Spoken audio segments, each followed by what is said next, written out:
Welcome back everyone to my channel Study with Adu, not my our channel Study with Adu. So I am back here with all chapters from physical chemistry, that is from first 11th standard and 12th standard. All chapter from physical chemistry, the important formulas and the important concepts have been made into a capsule, that it will be a 4 or 5 parts will be there for sure, because it will take a long time to tell every physical chemistry. So it's a capsule session, like we did all organic reactions, now we are doing all physical chemistry concepts and equations as a capsule. So everyone, please like our video, share our video to your friends, and subscribe to our channel. Enable the bell button for getting notification of the all video we are posting. Not one or two video, 3, 4, 5, 6 videos per day. For last 1 week I didn't post any video. From today I am restarting it, right? So everyone, please like, share, subscribe, comment your opinions, and without much ado, let us go to the chapters. So in physical chemistry, we are having how many chapters? Let me check 1 second. We are having solutions. I'm starting from 12th standard. Then we are having electrochemistry.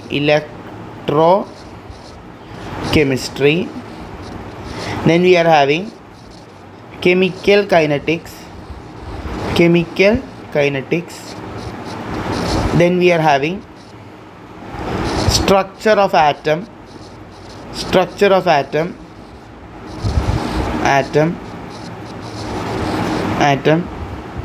Next, 1 second. Thermodynamics,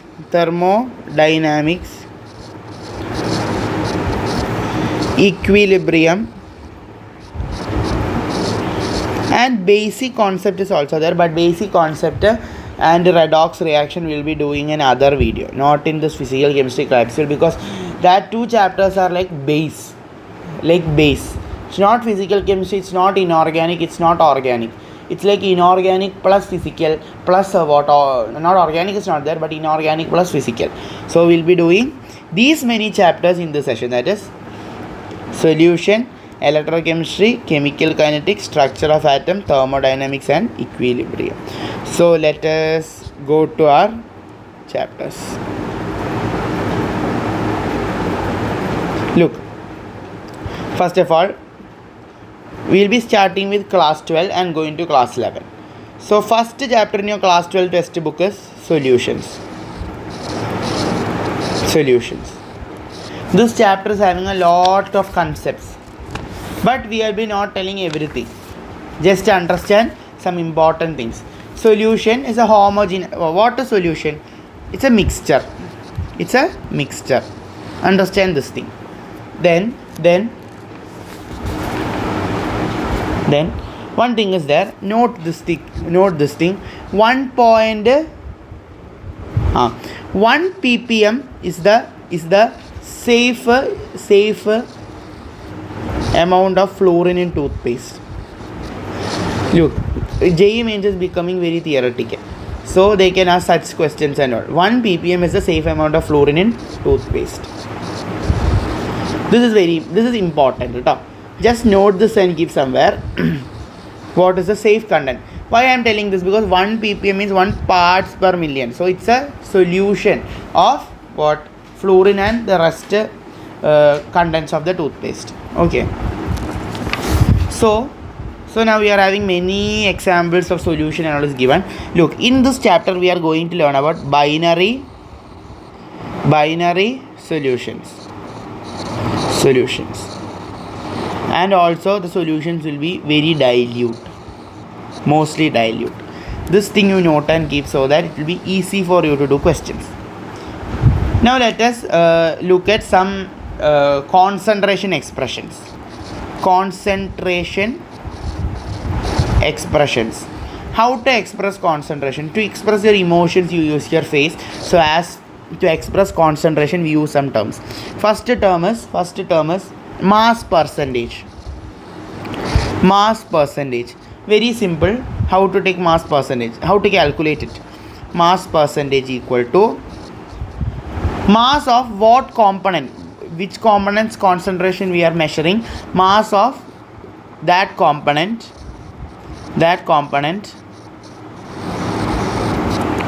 by total mass of solution, total mass of solution as its percentage into 100. This is mass percentage. Okay, yes. Now to look, you understand something? Okay, 2 is volume percentage. So volume percentage equal to volume of that compound. Like if a 10 ml solution is there, 2 ml sugar and 8 ml water. So 2 by total is 10 into 100. If you need to find the concentration of what? Sugar. So you get 5 by what? How much? 25 percentage. No, not 25, 20 percentage. Okay, yes. So volume of that component by total volume into 100. This is the thing. Now third one is mass by volume. Here mass of the component and volume of the solution are interrelated in concentration expression. Mass by volume. That is used in medicine industry. This is used in medicine industry. How to take? It is the definition is the mass of component in 100 ml of solution. This is the definition. Okay. Now fourth one is, these are not that important. They will not ask. Parts per million.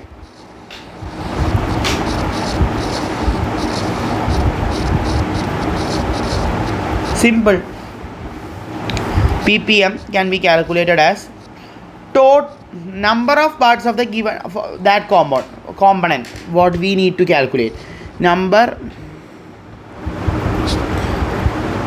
of parts of component by total number of parts, that is how many parts is totally there in that solution. As it's per million, multiply it with a million, that is 10 raised to 6. Look, these parts per million is mostly used when in a solution like 100 ml solution, when we use 0.000000001 gram or ml of a specific component. That is, example, in toothpaste, 1 parts per million. If there are million parts in toothpaste, only 1 part of fluorine should be there. Then only that we can use that toothpaste. If we use 100 parts per million fluorine, that is 100 fluorine per million parts. If you are using that toothpaste to brush your teeth, we will die. Our teeth will spoil. We will die. Okay. Yes. That's about parts per million. Now next one, fifth one is important one, mole fraction. These things we use in this chapter. These things are important for the chapter. We'll just symbol. Mole fraction, we represent it as chi. Okay. It is number of moles of that component by total number of moles.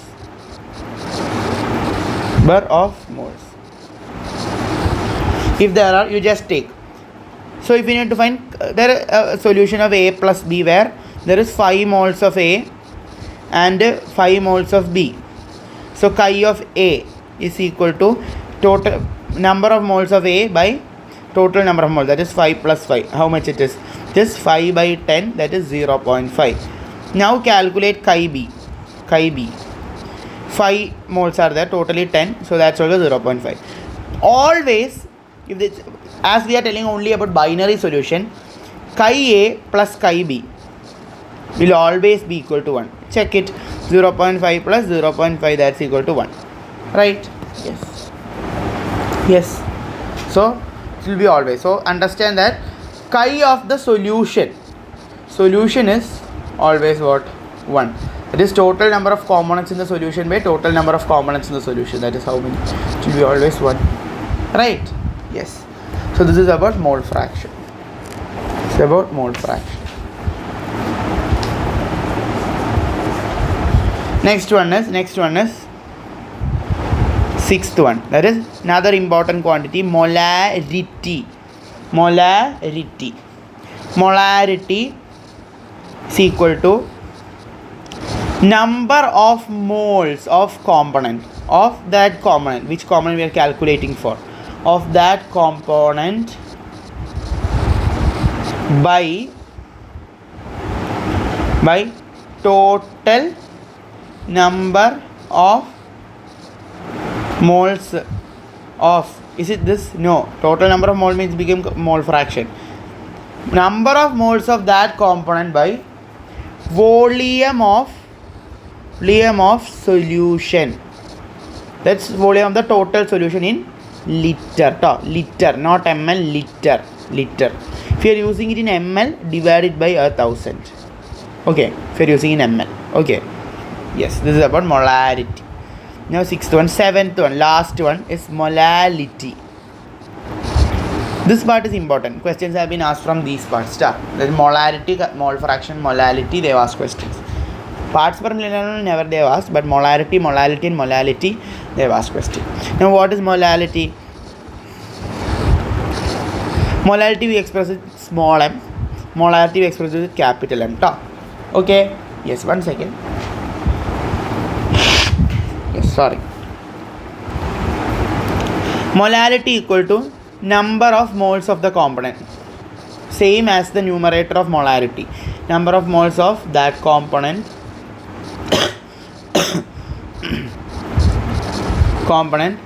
divided by what?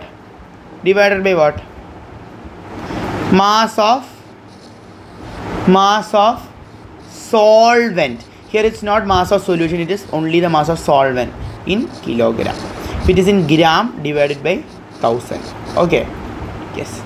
This is about molarity. Now I want to just tell something. Temperature in the above expressions. Temperature independent expressions are which all? Which all don't have what? Temperature independent. Which all don't have mass, like which all don't have volume. You know that PV equal to nRT. As V changes, no, as temperature changes, as temperature changes, V change, P change. NR is always a constant. Okay, they don't change. But as temperature changes, what change? P and V changes. Therefore, temperature independent quantities which doesn't depend on temperature are the quantities where volume is not there, where volume is not mattering. So mass percentage, their volume is not there. Then what? Parts per million. Then molality. Molarity is full of volume. Molality. Mole fraction. These four components are temperature independent. They can be used irrespective of temperature. This question have been asked in last JEE stop. Which of the following is temperature independent? Something like that. Okay. Yes. These are temperature, irrespective of temperature we can use them. Okay. So now I am taking a small break. I'll come now. So with this, concentration expressions come to an end. Now the next part in NCERT is about something about solubility. They are telling what is solubility. It's a maximum amount of solute that can be dissolved in the solvent, etc. Many things are told. An important thing is solubility is that like dissolves like. That is, polar solvents dissolves only polar solute, and non-polar solvent dissolves a non-polar solute. So like dissolves like. Okay. Yes. Now they are telling about many different things. What is a saturated solution, etc. That and all never be asked for JEE, or for board exam also nothing I have seen asked from that part. But solubility and effect of temperature on solubility. Okay. Before that, sorry. One second. Solubility like dissolve like. Now we are talking about, now what we are talking about, we are talking about solubility of a solid in liquid, that is salt solution. So what salt solution or sugar solution, etc. It is solid in liquid. That is, liquid is the solvent, solid is the solute. In this we are talking about effect of temperature. Before that, you know that for every reaction there is a delta H value, that is enthalpy value. If the enthalpy value for a reaction is negative, that is A gives B, or enthalpy value, one second, enthalpy value is negative. One second, sorry. You know that there is enthalpy value for solution. If the enthalpy value for solution is negative, that means that the preparation of that solution is exothermic. That is, when we prepare that solution, temperature will be released or heat will be released. So when an exothermic reaction, like if the delta solution of a reaction of a solution is negative, then if we increase the temperature of that solution, what happens? Solubility decreases, because already solubility decreases. According to which principle? Le Chatelier's principle.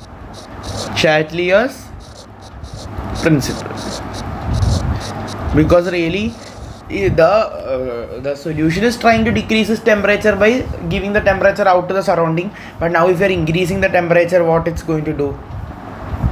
We are doing something against it. So that way solubility what decreases.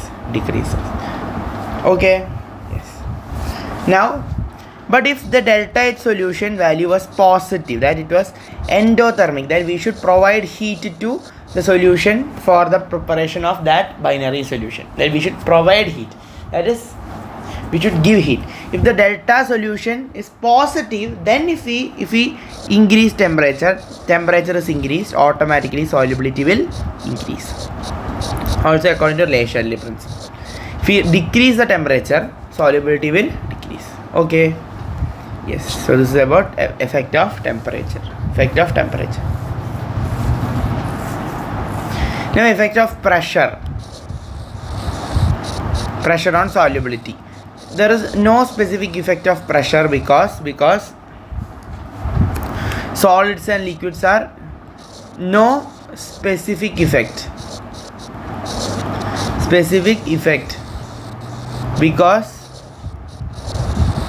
because solids and liquids are highly incompressible.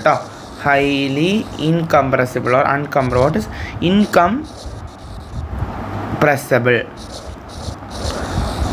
That's the reason. Okay, so now this is over. Now we are talking about solubility of a gas in liquid, like soda. Solubility of a gas in liquid. Gas in liquid means we are diluting carbon dioxide in water, that will create the soda water or sparkling water. Okay, solubility of a gas in liquid. Here temperature and pressure acts. Pressure is important. Look, first of all, I'm having a tumbler, I'm having a liquid. Now I'm having gas molecules in the surface of the liquid. Okay, it is there. It is not still mixed with, it's not still became a solution. Now I'm applying pressure. I'm applying pressure. So what happens? One second. I'm applying pressure and I'm taking it here.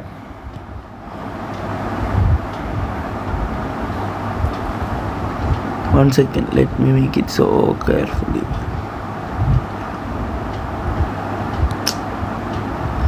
One second.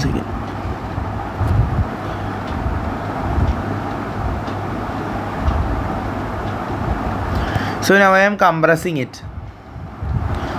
I compressed it. Okay, anyway, I compressed it this much. So what happened? These gas molecules are getting into the solid. At last, after applying a specific pressure,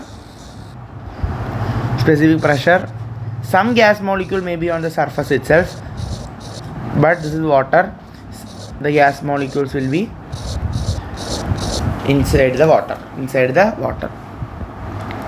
And the relation between pressure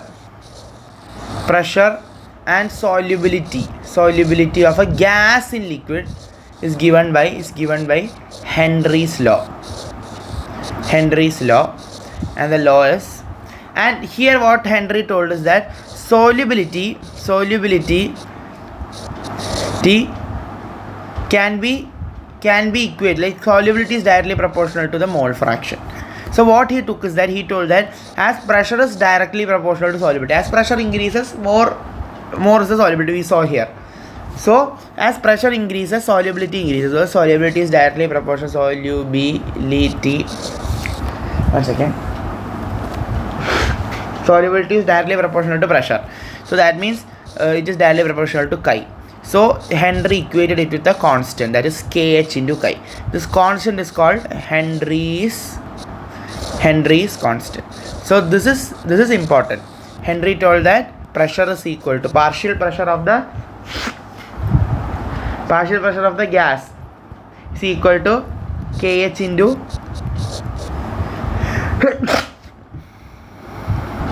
sorry, I'm sneezing. 1 second.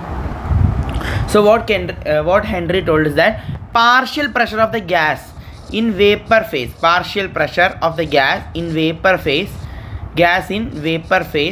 is directly proportional with the mole fraction of gas in solution. This is Henry's law.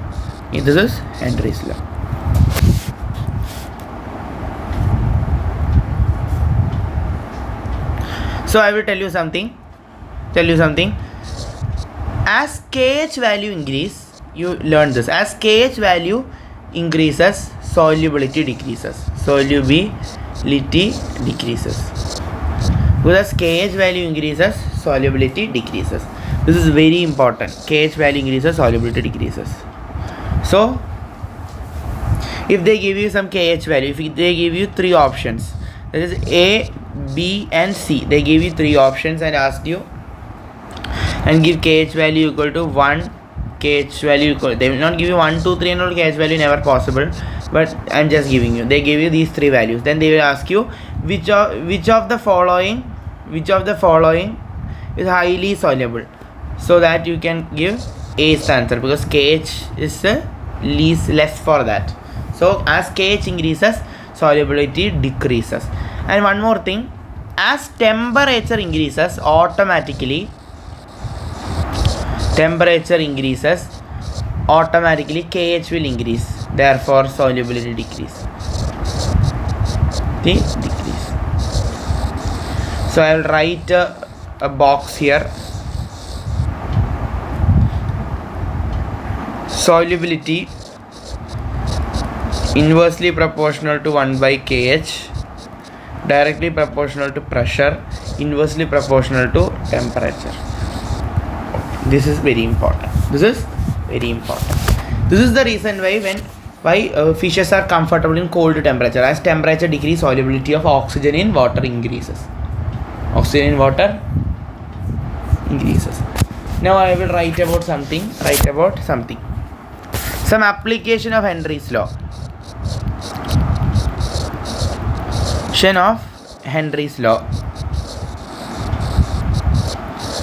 The thing important in this is scuba divers. Scuba divers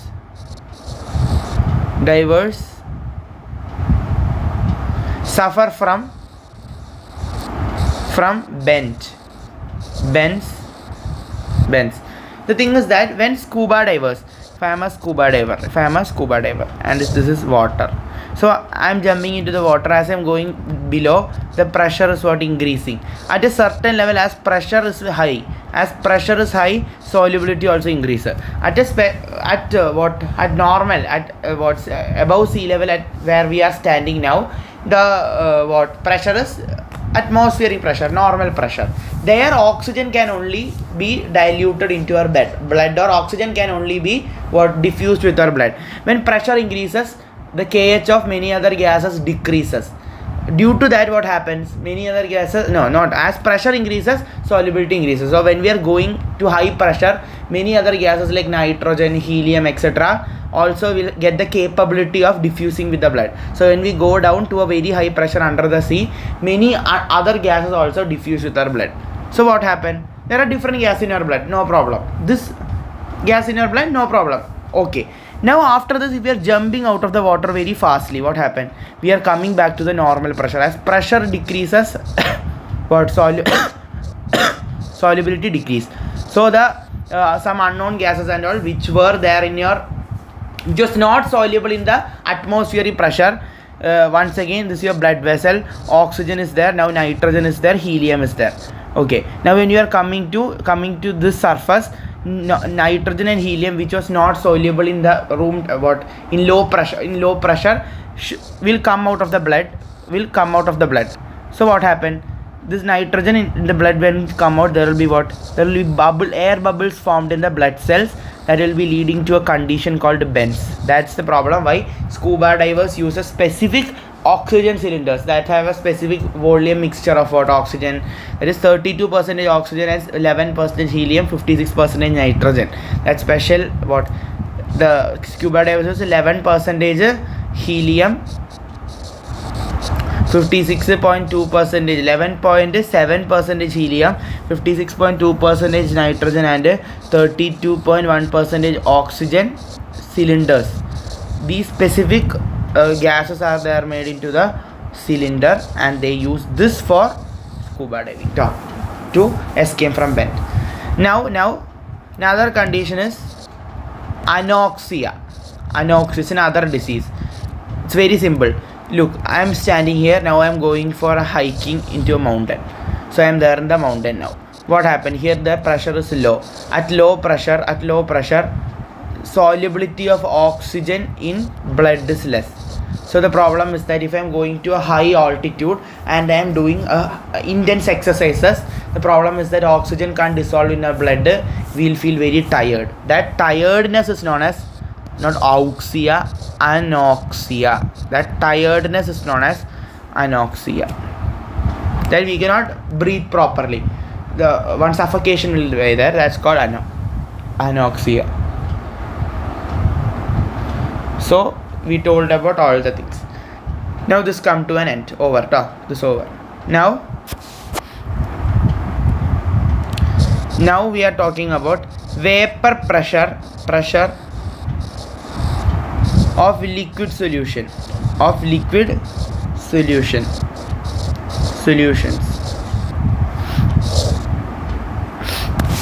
One second.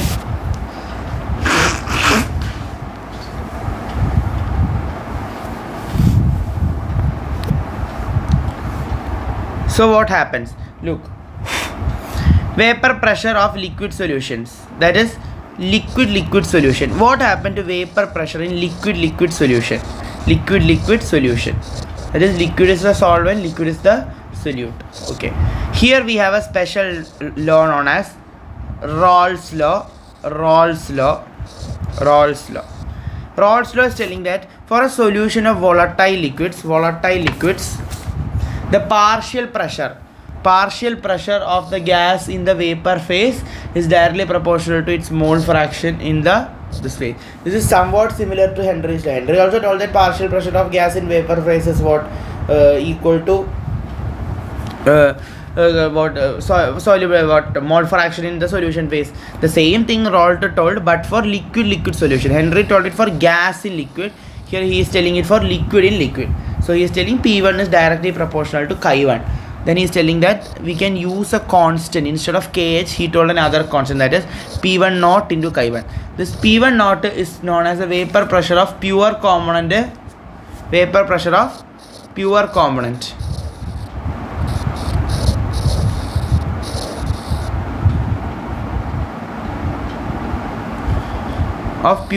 That is This is the vapor pressure of the component that is in the solution. This is the mole fraction in the solution. This is the vapor pressure of pure component, that is when the component is only with not in a solution phase, normally existing. Okay. We are telling about binary solution. There will be also P2, another this thing about another content, solvent or solute, and that also can be written in this way. So I am asking you, what is the total partial pressure? It should be P1 plus P2, right? Both the components should be added, that is P1 chi1 plus P2 chi2. Okay. So P total can be written as you know that chi1 plus chi2 is equal to 1. So so what we will write? So chi1 can be written as 1 minus chi2. So I am writing it as P1 1 minus chi2 plus P2 chi2.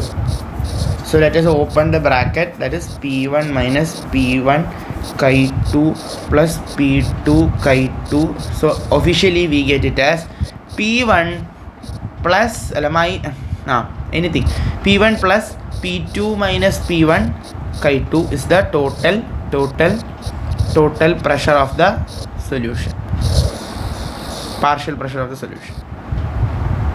Okay. This is what we are getting.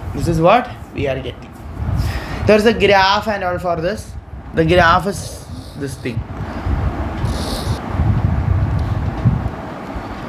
I'll take an area eraser and erase the graph. 1 second. This is the graph given in the textbook. Okay. We are having this thing. Now we are having, okay.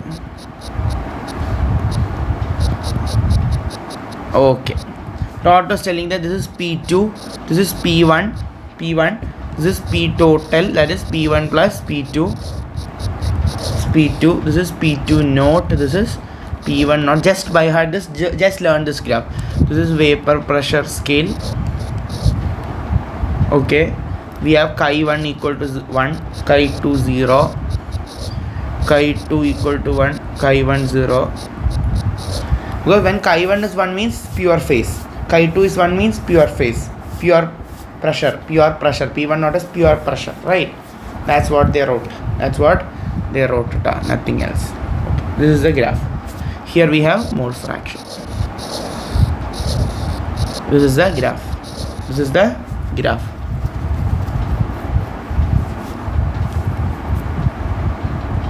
So now we are going to tell about something else.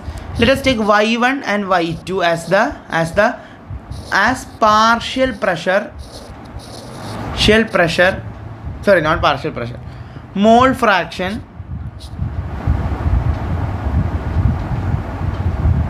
I should change the eraser 1 second. As mole fraction of the components that we use in the solution in vapor phase, their component in vapor phase,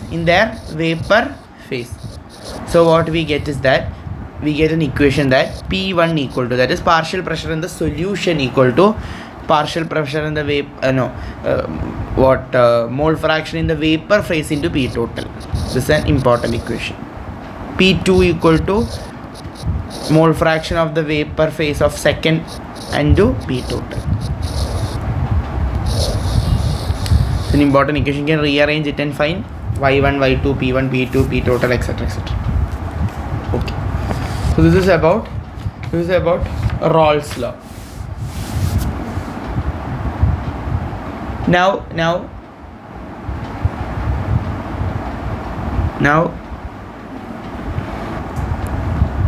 okay. Now they are telling about different things. Let us keep it aside because that's not that important for JEE. Now we are only preparing for the important things. When you are telling about, when we are taking specific class on solution, we should tell everything. But now it is a general class or a revision class, right? So now we'll be talking about ideal and non-ideal solutions. From this question only one question will come. Mostly that will be numerical. But theory has also come before. So theory is also important from this chapter, but mostly the question will be numerical. Okay. Yes. So ideal and non-ideal solution. What is ideal? Ideal solution. That is solutions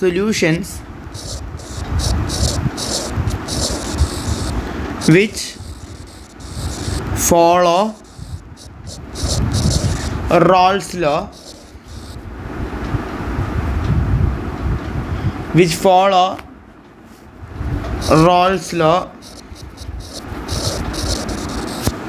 is called ideal solution.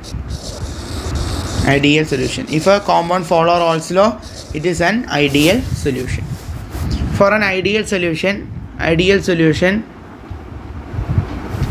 tell you. If you are having two compounds AA and BB, this is two compounds, and we are making a solution AB. If the AA interactions is if AA interaction, BB interaction is there's some interaction between the AA molecules and BB molecules, and there is, when we are making it into a solution, there is an AB interaction. If this AA interaction, BB interaction, AB interaction, all these three interactions are similar, that they are of similar character, then what we call it? Yes. Then we call it ideal solution. Ideal solution. The thing that we should keep in mind for ideal solution is that delta H mixing is 0, delta V mixing is also volume change in mixing. That is, when I am mixing AA BB solution 10 ml, the AB solution I will get it 20 ml. So no change in volume. Delta H. Also, when we add, what we get, we minus it, we get 0. No change in the enthalpy. No exothermic, no endothermic. No change in the enthalpy. Now, in this world, all the solutions are not ideal. There are only some solutions which are, look, ideal solution is a theoretical concept, like what ideal resistor, superconductor, these things and all. Superconductors are also not having resistance 0. They are also having a little resistance. So it's a theoretical concept. Ideal solution is for theory. But there are some compounds which are about to be ideal or somewhat ideal. That is mostly ideal. Example is N-hexane and N-heptane. N-heptane. Bromoethane and chloroethane.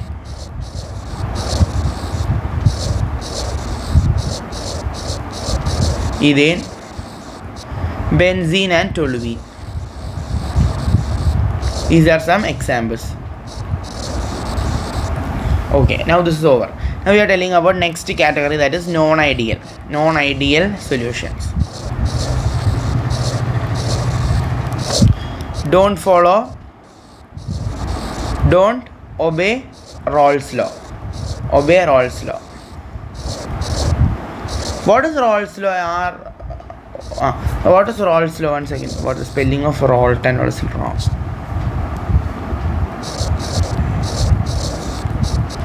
Rawls law is telling that P1 equal to P1 naught into Chi1, right? Total pressure should be equal to when we add the both pressure. The problem is that there are most of the solutions don't obey Rawls law. So there is two types of deviation from Rawls law. That is, one is positive deviation from Rawls law and negative deviation from negative deviation from Rawls law. Positive deviation and negative deviation. Positive deviation means what's happening there? Positive deviation means what is happening there? We are having AA interaction, BB interaction, and we are having AB. If this AA interaction and BB interaction are strong, and AB interaction is weaker comparatively, then we call it as positive deviation. The thing with positive deviation is that as this is happening, look, when we form a solution, the AB components want to escape easily. So therefore vapor pressure will escape to pure state. So what happens to the vapor pressure? Vapor pressure increases. Per pressure of solution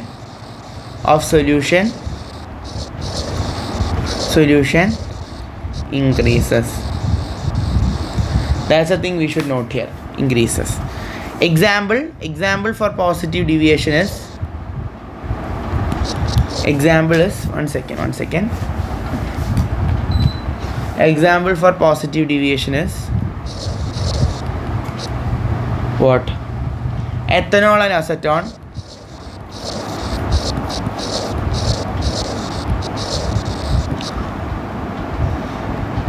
CS2 and acetone is carbon disulfide.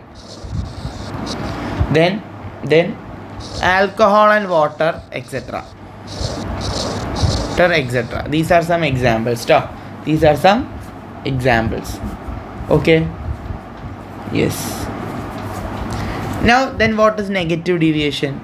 Yeah, AA interaction is there, BB interaction is there, and AB interaction is there. Okay. Yes. So what's happening?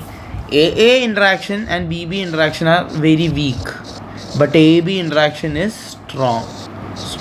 Such compounds are called to have negative deviation from Raoult's law, or vapor pressure will decrease. Negative. That way we call it negative. Vapor pressure decreasing, negative. Vapor pressure increasing, positive. Example.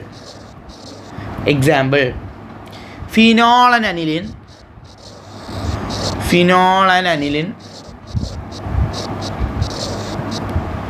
Chloroform and acetone.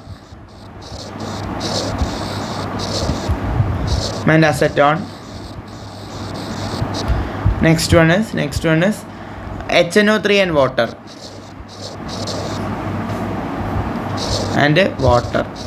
These are some examples. So this is about positive and negative division. Graphs are given to a textbook. Please refer to it. Okay. Now we are having something called azeotrope, that is constant boiling mixture.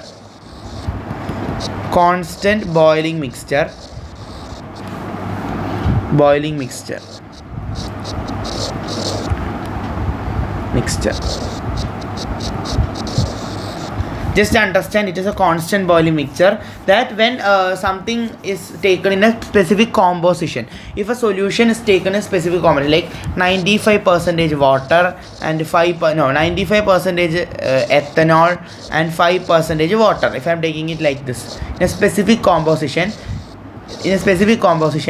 they boil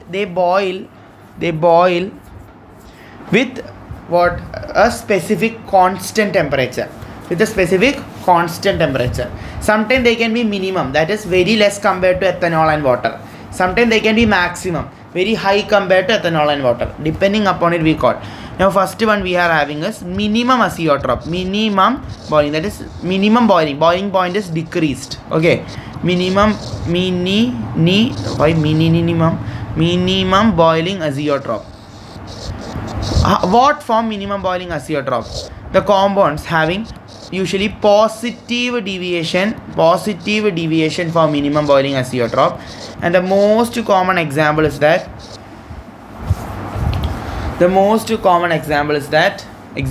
of water 5%. I told a specific composition. This is important. Composition is important. And ethanol. If you take water 6%, ethanol 94%, it will not form a constant boiling mixture. But water 5%, ethanol 95%, this is a constant boiling mixture. Famous example. Now maximum boiling azeotrope.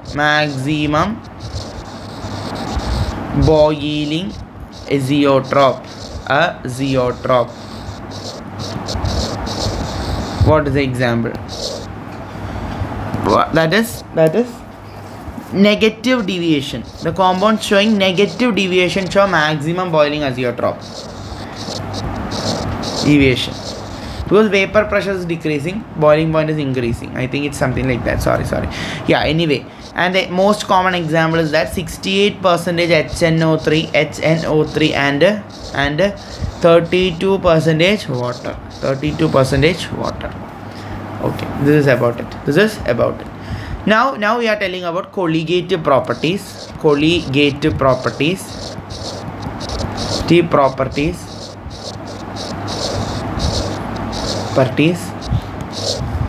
That is properties that depend upon the what? Concentration of or relative number or concentration of what? Solute particles. Depends on the concentration of solute particles. Okay. First one is relative lowering of vapor pressure.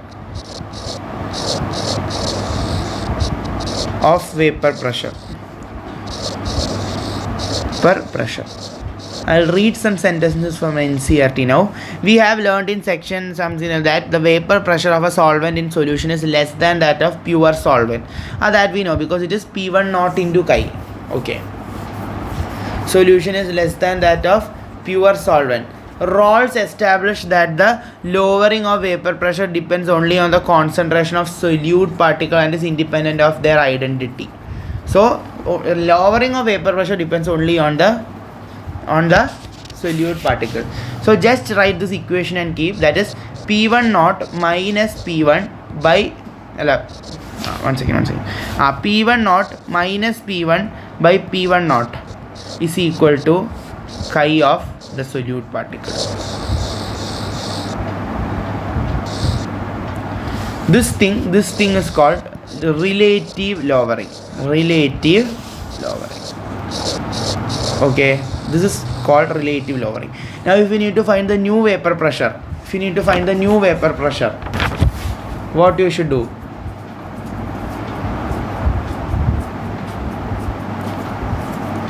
Yeah, nothing you have to do. You know that P1 naught is pure component, P1 is the new vapor pressure. So what is the lowering? It is P1 minus P1 naught minus P1. This is called a lowering. If you need to get lowering, multiply P2 with the P1 naught, that you will get. But I told you we deal with dilute solutions. Right, so very dilute solution. The problem for dilute solution is that chi 2 can be written as N2 plus N1 plus N2 as per the definition of what? Mole fraction. But as it's dilute, what? N2 by N1 only will consider. Why? N2 no need to be considered because it is less, very very less compared to N1. Therefore we write it like this, N2 by N1. Therefore relative lowering commonly can be written as P1 naught minus P1 by P1 naught equal to N2 by N1. Now if we write it properly with molar mass and weight, we can write it as P1 naught minus P1 by P1 naught equal to W2 by M1 into M1 W2 by M2 into M1 by W1. This is the equation for dilute solution. If its concentration is high, you should use the mole fraction formula. Okay, perfect. Yes, perfect. Now this is about relative lowering of vapor pressure. Now second colligative property is elevation of, it is not depression, it is elevation of boiling point. Okay, it is elevation of boiling point. The thing you have to understand is that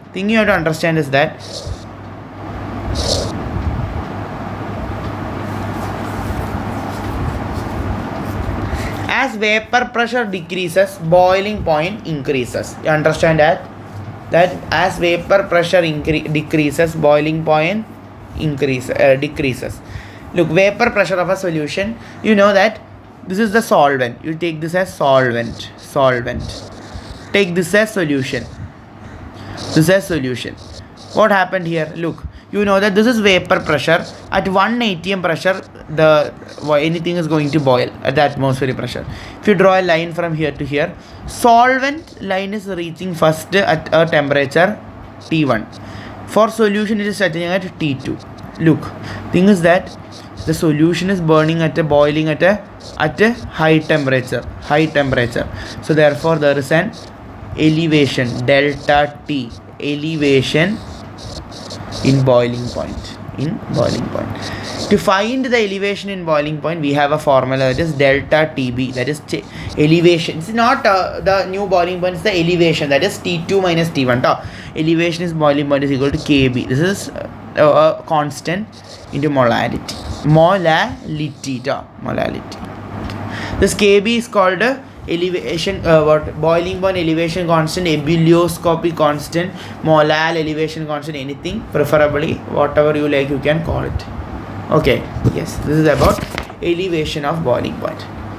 Okay, yes, over.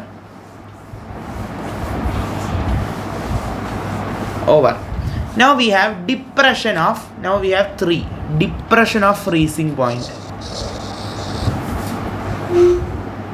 Depression of freezing point. Here also one graph we will draw just to explain it and move to the final formula. Okay, I think we will take this thing and draw, otherwise we will not get a good graph. Yes, we got a graph. So this is a graph. You know that solution, it is here. This is solvent. This is solvent. This is solution. Here also you think that why depression, why not elevation? But we will do something. You know, the liquid solvent, and we are having a frozen solvent is here. Frozen solvent. Extend the solution curve to frozen solvent. It is reaching somewhere here. At this point it is going to freeze. But solvent is going to freeze at a more high temperature, T2. So there is a depression, delta T, that is depression, that is freezing point is decreasing. Depression in freezing point. How to find the depression, that is delta TF, just simple. KF, here it is what depression of molar depression constant, freezing depression constant, cryoscopic constant, anything into molality itself. This formula is like somewhat same by heart it. Okay, yes. So now we have the last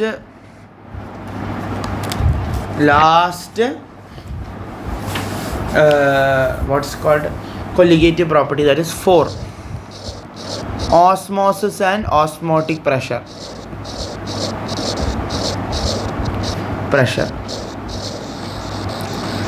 I'll explain what is osmosis.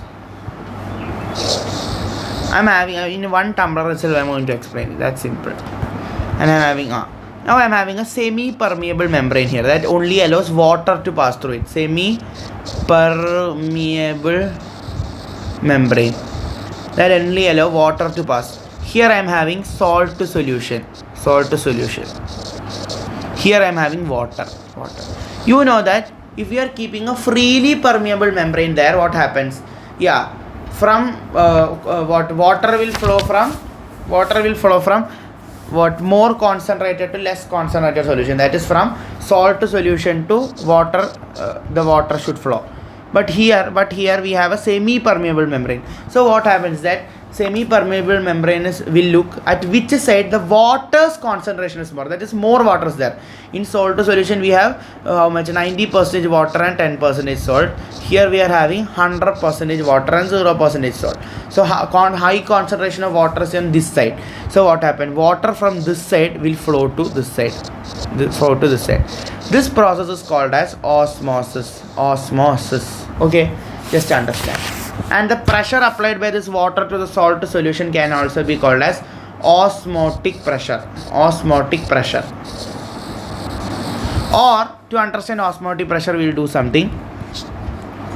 I am just taking what pressure thing and pressure. I'm going to apply pressure on the salt solution. So if I am applying a specific pressure at P pressure, what happens? Now I will take at pi pressure. I am taking a constant, that is pi. I am applying a pi pressure on the salt solution side. So at a pressure, what happens is that salt solution will flow water from salt solution to water will be flowing from here because of high pressure, and water from this side to salt solution will be flowing. At some position, what happened? There is no net flow. At that position, what pressure we applied here, is called pi. That is called as osmotic pressure, where there is no net flow. The pressure at which there is no net flow. Osmotic. What is this? Osmotic. It is osmotic pressure. And that has a formula, that is pi equal to CRT, where R is the gas constant, C is the molarity, T is the temperature, okay. This is the thing about osmosis.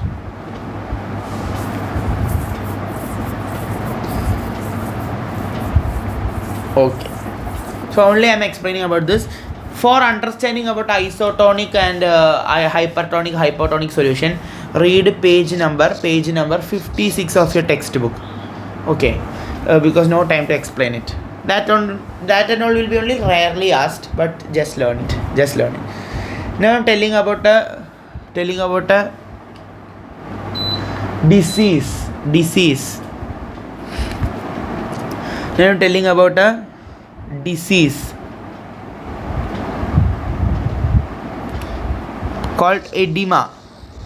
What is edema? Edema is a special a discomfortability or a disease. Okay, I'll just read. A carrot that has become limp because of water loss into atmosphere can be placed into water, making it firm once again. Water will move into the cells outthrown.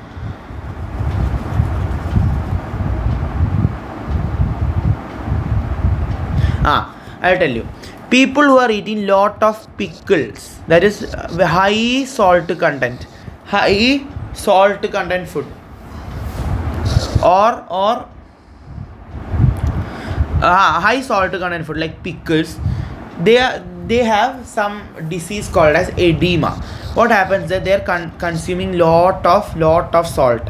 So what happens that this is the tissue cell of the human. This is semi-permeable. Inside the tissue cell there is some concentrated water, that is salt concentration. If you are having a very high salt concentration here,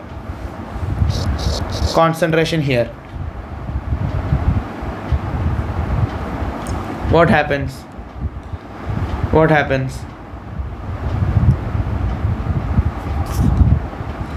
Yeah, the osmosis happens and the person swell up. If I'm sitting, my face is like this, I swell up like this. This disease of swelling up is called as edema. Okay, just understand it. Now what is reverse osmosis? Reverse osmosis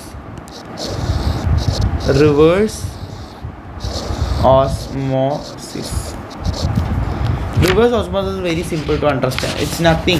It's just like what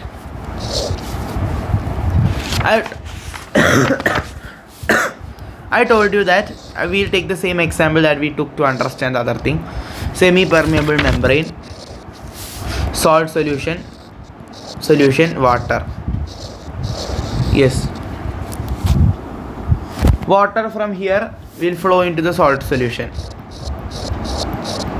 Okay, so if I am applying pressure from here, what happened? At a specific pressure,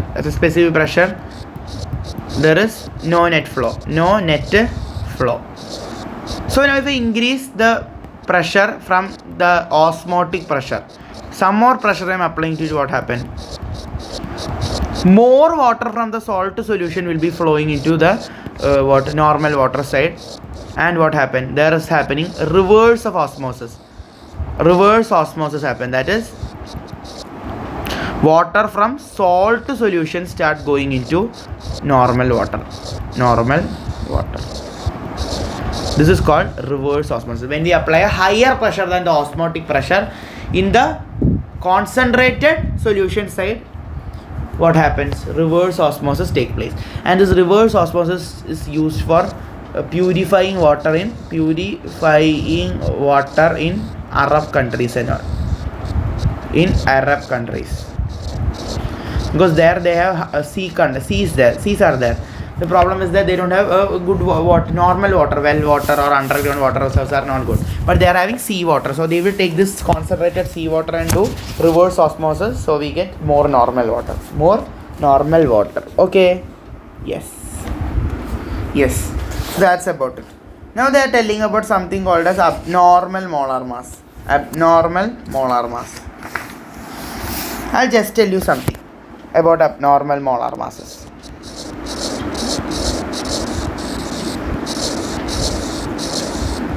Sometime what happened,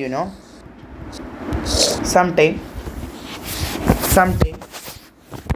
the molar mass of a compound will not be as how we predict it. That maybe if you are taking compound AB, the molar mass we calculated will be 128, but the real molar mass can be more or less, 129 it can be, or it can be 126. So it can be different. That's called as abnormal molar mass. The thing is that you should know what is Van Hoff factor here.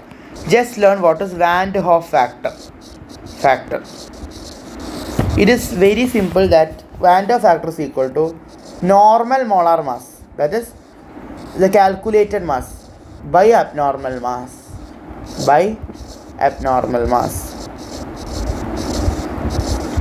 Or it can also be observed colligative property.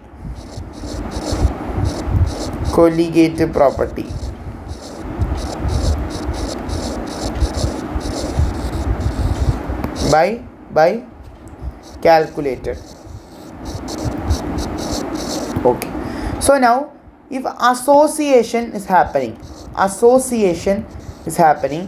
the alpha for that that association, that 0.1%, 10%, 20%, etc.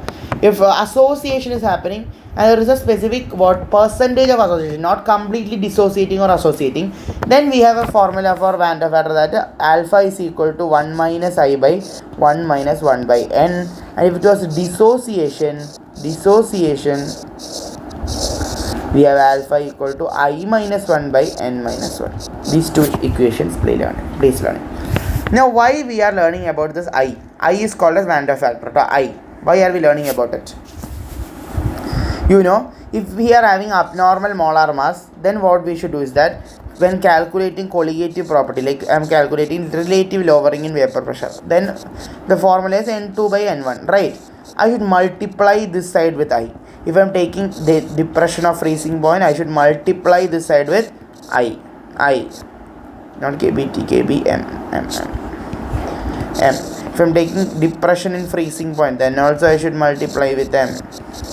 If I am taking about osmotic pressure, then also it becomes ICRT. So I should multiply with I, Van der Waals factor. Okay, that's about Van der Waals factor. Okay. So I am taking NaCl and I am asking what is the Van der Waals factor for complete dissociation. 100% is dissociated. 2. KCl 2. MgSO4 2.